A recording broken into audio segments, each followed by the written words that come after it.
How culture attracts greatness. To attract the greatest people, one of the first and most important things to do is to inspire them with a really compelling and challenging story. One that captures their imagination by painting a picture of them inside the hero's journey. One of the people in my life who has mastered the skill of setting a powerful and attractive vision is Dr. Delos. Toby Cosgrove, the CEO of the Cleveland Clinic, a nonprofit healthcare provider that is defining the future of healthcare. Toby is a cardiac surgeon who has worked at the clinic for many years. I have been familiar with Cleveland Clinic for 20 years. Ever since my parents were treated there for heart disease and Parkinson's. Back then, it was a typical hospital. A cold, depressing place. When Toby took over the leadership of the clinic in 2004, he set about helping healthcare leaders engage physicians in the pursuit of their organization's greater goals. As he wrote in the Harvard Business Review, the hospital appeals to their sense of shared purpose, self-interest, respect, and tradition, to earn doctors' buy-in and bring about the change the system so urgently needs. 5. This shared sense of mission and purpose comes across in a video Cleveland Clinic made called Empathy. The video shows various patients in the hospital and, using subtitles, displays their thoughts and feelings. If you could stand in someone else's shoes, the video asks, hear what they hear, see what they see, feel what they feel, would you treat them differently? Quote, a man being wheeled in through the front door has been dreading this appointment. Fears he waited too long. A man brings coffee to a distressed-looking woman sitting in a cafeteria, who we hear has a 19-year-old son on life support.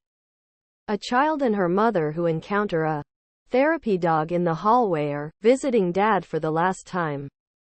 We also learn that it is the mother and father's 25th wedding anniversary.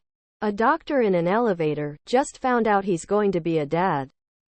This video speaks to the unspoken stories beneath each person's surface.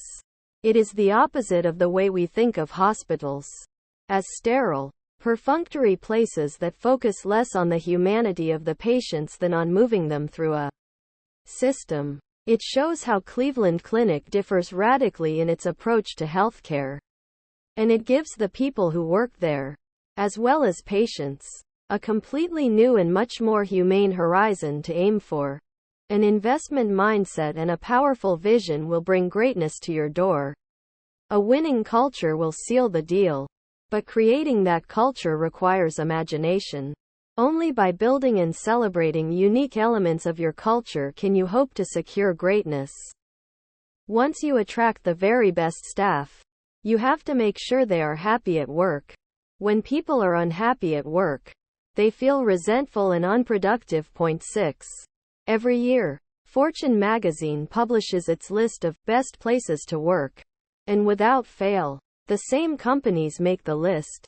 Google, SAS, Edward Jones, Salesforce.com, and so on. And they all share the same common denominators.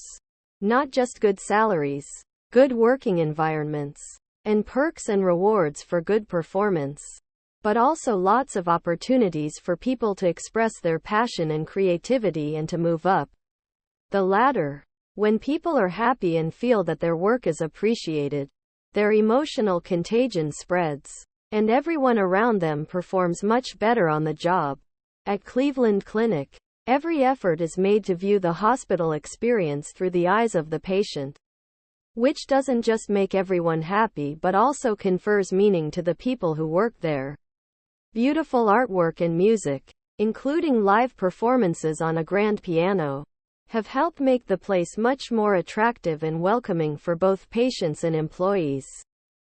One of the senior employees was a lady by the name of Teresa who worked at the international desk, which handles services for overseas patients. She was someone I encountered many times over the years.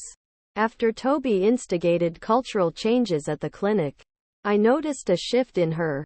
There was a sense of passion about her, and a light in her eyes, a happiness that wasn't there before. Toby has vision and he creates a sense of meaning that drives the continued success of the Cleveland Clinic. At Sagia, we had a chief happiness officer whose job was to make sure that employees were, well, happy. We offered free car washes, shoe polishes, soccer tournaments, and other small but appreciated perks. At Al-Daba Group, one of the programs we use for increasing happiness is a wellness program via Cleveland Clinic that helps people maintain a healthy lifestyle in and out of the office. We've also initiated a life plan program, as described in Chapter 3, to help people achieve their goals in multiple arenas. You can find ways to make people happy even if they have jobs that aren't terribly challenging. At our women-run chicken hatchery in a Saudi village, for example, an Al-Daba Group company recruited women who hadn't had much work experience. After the hatchery became the major employer for women in the village, we expanded their horizons. We got them out of the village and provided transportation to work. We started showing them the world. We sent them to a food exhibition in Dubai. It was the first time that these women had ever ventured from their villages. They were excited by these regular trips. They always had something to look forward to and to learn from. Because they were happy in their work, they generated a lot of interest from other women who were interested in working for the hatchery. And they were very productive.